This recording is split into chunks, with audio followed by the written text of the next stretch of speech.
அனைவருக்கும் வணக்கம். நம்ம கூட்டுறவு சங்கங்கள்ல இருந்து பார்த்தீங்கன்னா ஒரு நோட்டிஃபிகேஷன் வெளியிட்டிருக்கிறாங்க. ஸோ தமிழ்நாடு கூட்டுறவு சங்கங்கள்ல உதவியாளர் பணியிடம் அசிஸ்டன்ட் போஸ்ட்டுக்கான ஒரு நோட்டிஃபிகேஷன் வந்துட்டுருக்காங்க. இது ஒவ்வொரு மாவட்டத்துக்கும் தனித்தனியான நோட்டிஃபிகேஷன் இது.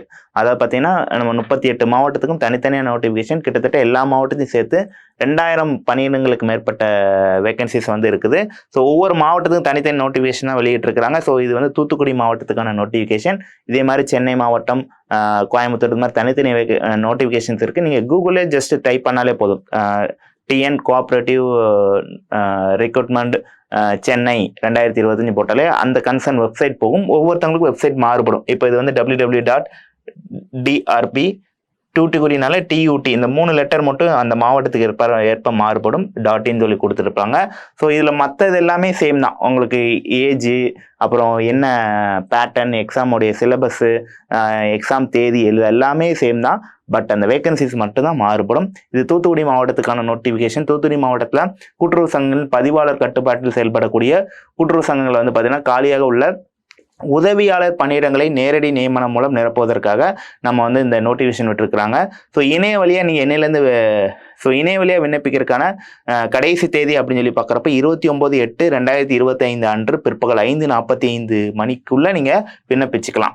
ஸோ இதில் அறிவிக்கையின் 2 நோட்டிஃபிகேஷனாக விட்டுருக்குறாங்க. ஸோ நோட்டிஃபிகேஷன் நம்பர் 1/2025 அடிப்படையில் மாவட்ட மத்திய கூட்டுறவு வங்கியில் உள்ள உதவியாளர் காலி பணியிடங்களோட எண்ணிக்கை அப்படின்னு சொல்லி பார்க்குறப்ப தூத்துக்குடி மாவட்ட மத்திய கூட்டுறவு வங்கிக்கு மட்டும் உதவியாளர் வந்து 47 பணியிடங்கள் கொடுத்துருக்குறாங்க. ஸோ அதற்கான சம்பள விகிதம் வந்து இங்கே கொடுத்துருக்குறாங்க.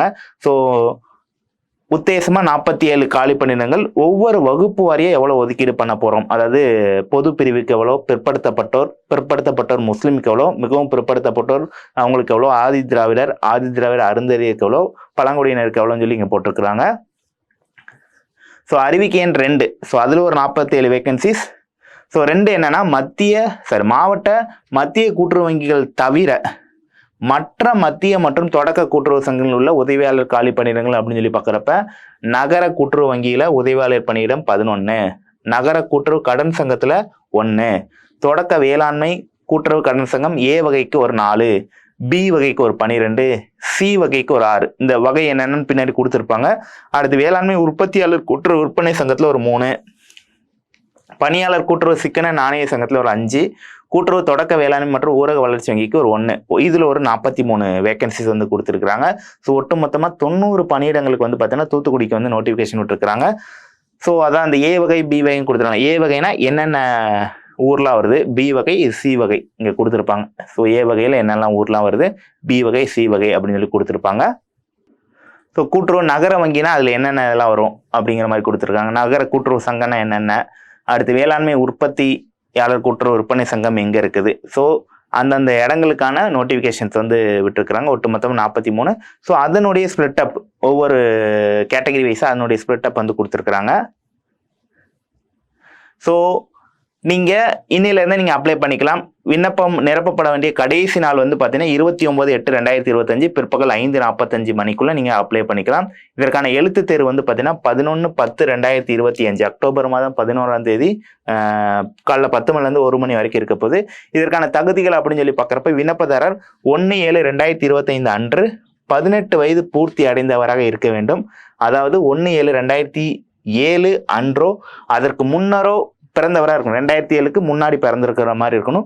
So minimum age limit 18. விண்ணப்பதாரர் 1/7/2025 அன்று கீழ்கண்ட வயதினை பூர்த்தி செய்யாதவராக இருக்கணும். மேக்ஸிமம் ஏஜ் லிமிட் என்ன அப்படின்னு சொல்லி பார்த்தீங்கன்னா, சப்போஸ் நீங்கள் வந்து ஆதி திராவிடர், அருந்ததியர், பழங்குடியினர், மிகவும் பிற்படுத்தப்பட்ட வகுப்பினர், சீர்பருமினர், பிற்படுத்தப்பட்ட வகுப்பினர் முஸ்லீம் மற்றும் இவ்வகுப்பை சார்ந்த முன்னாள் இராணுவத்தினர் மற்றும் மாற்றுத்திறனாளிகளுக்கு வந்து பார்த்தீங்கன்னா எந்தவித வயது வரவுமே கிடையாது. சப்போஸ் நீங்கள் வந்து பார்த்தீங்கன்னா இதர வகுப்பினர் ஓசியாக இருக்கும் பட்சத்தில் 32 வயசு தான் உங்களுக்கு அப்பர் ஏஜ் லிமிட். ஸோ அனைத்து இனத்தை சேர்ந்த ஆதரவற்ற விதவிகளுக்கு வந்து பார்த்தீங்கன்னா வயது வரம்பு கிடையாது. அடுத்து இதர வகுப்பை சேர்ந்த முன்னாள் இராணுவத்தினருக்கு வந்து பார்த்தீங்கன்னா 50 வயது.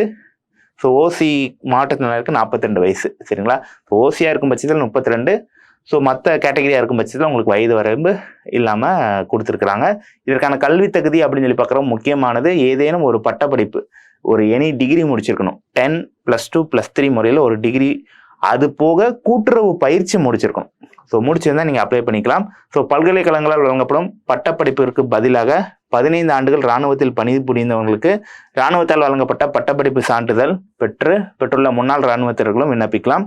ஆனால் அவர்கள் பள்ளி இறுதித் தேர்வு SSLC மேல்நிலை கல்வியும் முறையாக பயின்று தேர்ச்சி பெற்றிருக்கணும். நீங்கள் எக்ஸ் சர்வீஸ்மேனாக இருக்கும் பட்சத்தில் 10th 12th முடிச்சிருக்கணும். அதுபோக 15 வருஷம் நீங்கள் ராணுவத்தில் வேலை பார்த்துறப்ப உங்களுக்கு அந்த டிகிரி சர்டிஃபிகேட் இருந்தால் அதை நீங்கள் யூஸ் பண்ணிக்கலாம் அப்படிங்கிற மாதிரி கொடுத்துருக்காங்க. அது போக நீங்கள் டிகிரி வச்சிருக்கணும். அது போக நீங்கள் கூட்டுறவு பயிற்சி கண்டிப்பாக முடிச்சிருக்கணும். ஸோ கூட்டுறவு பயிற்சியை பொறுத்தவரை கொடுத்துருக்காங்க. கீழ்காண்பவை கூட்டுறவு பயிற்சியாக கருதப்படும் அப்படின்னு சொல்றாங்க. அதாவது தமிழ்நாடு கூட்டுறவு ஒன்றியத்தால் நடத்தப்படும் கூட்டுறவு மேலாண்மை நிலையங்களில் வழங்கப்படும் கூட்டுறவு பயிற்சி, அதாவது டிப்ளமோ இன் கோஆபரேட்டிவ் மேனேஜ்மெண்ட் முடிச்சிருக்கணும். அப்படி இல்லைன்னா நீங்கள் higher diploma in cooperative management முடிச்சிருக்கணும். ஸோ முடிச்சிருக்கணும். பின்வரும் பட்டப்படிப்பு படித்தவர்கள் கூட்டுறவு பயிற்சி பெறுவிலேருந்து விலக்களிக்கிறாங்க. ஸோ நீங்கள் எனி டிகிரி முடிச்சு இது ரெண்டில் ஏதாவது ஒன்று வச்சுருந்தீங்கன்னா நீங்கள் அப்ளை பண்ணிக்கலாம். சப்போஸ் நீங்கள் பின்னாடி இருக்கக்கூடிய பட்டப்படிப்பு முடிச்சிருந்தீங்கன்னா நீங்கள் இது படிக்க வேண்டாம் அப்படிங்கிற மாதிரி கொடுத்துருக்காங்க. அதாவது வைகுந்த மேத்தா தேசிய கூட்டுறவு நிறுவனம் புனே வழங்கும் முதுநிலை வணிப மேலாண்மை முடிச்சிருந்தா நீங்கள் கோஆபரேட்டிவ் படிக்க வேண்டாம். அது மாதிரி பிகாம் ஹானர்ஸில் கூட்டுறவு முடிச்சிருக்கவங்க இந்த கூட்டுறவு பயிற்சி வேண்டாம். எம்காமில் கூட்டுறவு, எம்ஏல கூட்டுறவு, பல்கலைக்கழக மானிய குழுவால் அங்கீகரிக்கப்பட்ட ஏதேனும் ஒரு பல்கலைக்கழகத்தால் வழங்கப்படும் கூட்டுறவியல் முதுநிலை பட்டப்படிப்பு முடித்தவங்க, பிஏ கூட்டுறவு, பிகாம் கூட்டுறவு முடித்தவங்க நீங்கள் அந்த கூட்டுறவு பயிற்சியிலேருந்து விலக்களிக்கப்படுறாங்க. ஸோ இதற்கான விண்ணப்ப கட்டணம் அப்படின்னு பார்க்குறப்ப ஆதி திராவிடர், பழங்குடியினர், அனைத்து பிரிவை சார்ந்த மாற்றுத்திறனாளிகள், அனைத்து பிரிவை சார்ந்த ஆதரவற்ற விதவைகள் ஆகியோருக்கு விண்ணப்ப கட்டணம் 250 ரூபா. இது தவிர்த்து மற்றவங்க எல்லாருக்கும் 500 ரூபா விண்ணப்ப கட்டணம் கொடுத்துருக்குறாங்க. ஸோ இணைய வழியாக தான் நீங்கள் அப்ளை பண்ணணும். ஆன்லைன் மெத்தடில் தான் நீங்கள் அப்ளை பண்ண போகிறீங்க. விண்ணப்பிக்கிறதுக்காண்டி உங்களுக்கு ஒவ்வொரு தனித்தனி வெப்சைட் இருக்குது. தூத்துக்குடியாக இருக்கும் பட்சத்தில் DRBDUT.in நீங்கள் அப்ளை பண்ணிக்கலாம். ஸோ அதை பற்றின விளக்கம் தான் இதில் கொடுத்துருக்குறாங்க.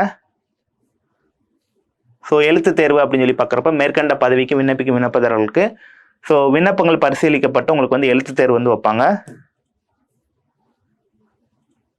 ஸோ எழுத்து தேர்வை பொறுத்த மட்டும் பட்டப்படிப்பு நிலையிலான தரத்துடன் கூட்டுறவு மேலாண்மை, கூட்டுறவு நிதி மற்றும் வங்கியல், கூட்டுறவு கணக்கியல், கணினி பயன்பாடு, பொது அறிவு, தமிழ் போன்ற பாடங்களை உள்ளடக்கிய எழுத்து தேர்வு கொள்குறி, அதாவது அப்ஜெக்டிவ் டைப்ல இருக்க போது 200 வினாக்களுடன் 170 மதிப்பெண்களுக்கானதாகவும் தேர்வுக்கான கால அளவு 180 நிமிடங்களாகவும் இருக்கும்னு சொல்லியிருக்காங்க. உங்களுக்கு 200 கொஸ்டின்ஸ் இருக்கும். ஸோ 200 கொஸ்டின் என்னென்னல இருந்து வருதான் கொடுத்துருக்காங்க. உங்களுக்கு கூட்டுறவு மேலாண்மை, கூட்டுறவு நிதி, வங்கியல், கூட்டுறவு கணக்கியல், கணினி பயன்பாடு, பொது அறிவு இருக்கும், தமிழ். இதுல இருந்து 200 கேள்வி. ஆனால் அதுக்கு ஒட்டுமொத்த மதிப்பெண் 170 மதிப்பெண், 180 நிமிடம், 3 மணி நேரம் உங்களுக்கு டைம் கொடுத்துருக்குறாங்க. வினாத்தால் ஆங்கிலம் மற்றும் தமிழில் அச்சடிக்கப்பட்டிருக்கும் சொல்லியிருக்கிறாங்க. ஸோ மேற்கண்ட எழுத்து தேர்வுக்குரிய பாடத்திட்டம் சிலபஸ் தூத்துக்குடி மாவட்ட ஆள்சேர்ப்பு நிலைய இணையதளத்தில் தனியாக சிலபஸ் வெளியிட்டிருக்கிறாங்க.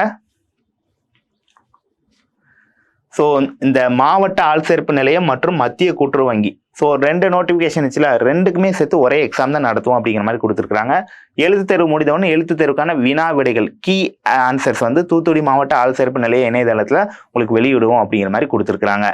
ஸோ அதற்கு அடுத்தபடியாக நேர்முக தேர்வு அறிவிக்கப்பட்டுள்ள காலி பணிகள் எண்ணிக்கையை போல் 2 மடங்கு விண்ணப்பதாரர்கள் 1:2 விண்ணப்பதாரர்கள் பார்த்தீங்கன்னா உங்களுக்கு நேர்முக தேர்வுக்கு அழைக்கப்படுவார்கள். எழுத்து தேர்வில் வெற்றி பெற்ற விண்ணப்பதாரர்கள் தூத்துக்குடி மாவட்ட ஆள்சேர்ப்பு நிலையத்தால் நடத்தப்படும் நேர்முக தேர்வில் அவங்க கலந்து கொண்டு இன சொல்லிச்சேர்ப்பில் நீங்கள் பார்த்தீங்கன்னா உங்களுக்கு செலக்ட் பண்ணுறதா சொல்லியிருக்கிறாங்க.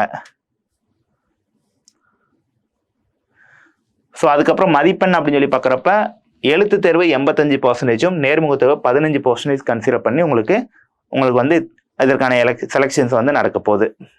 ஸோ தூத்துக்குடி மாவட்டம் பார்த்தோம். அதே மாதிரி இது சென்னை மாவட்டத்துக்கு உண்டான நோட்டிஃபிகேஷன் இது. ஸோ இதில் பார்த்தீங்கன்னா சென்னை மாவட்ட மத்திய கூட்டுறவு வங்கிக்கு 157 பணியிடங்களும் ஸோ அதற்கான ஸ்ப்ளிட் அப் கொடுத்துருக்குறாங்க. ஸோ அதே மாதிரி பார்த்தீங்கன்னா அங்கே இருக்கக்கூடிய மற்ற பண்டக சாலைக்கு பார்த்தீங்கன்னா இருக்கக்கூடிய வேகன்சிஸ் 37. ஸோ ரெண்டுமே சேர்ந்து உங்களுக்கு சென்னைக்கான நோட்டிஃபிகேஷன் இருக்கிறாங்க. இது மாதிரி ஒவ்வொரு மாவட்டத்துக்கும் உண்டான நோட்டிஃபிகேஷன் கன்சர்ன் உங்கள் டிஸ்ட்ரிக்ட் வெப்சைட்டில் இருக்கும்.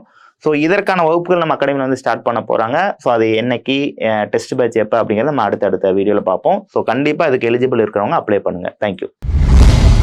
சுரேஷ் IAS அகாடமி, வெற்றியின் முகவரி.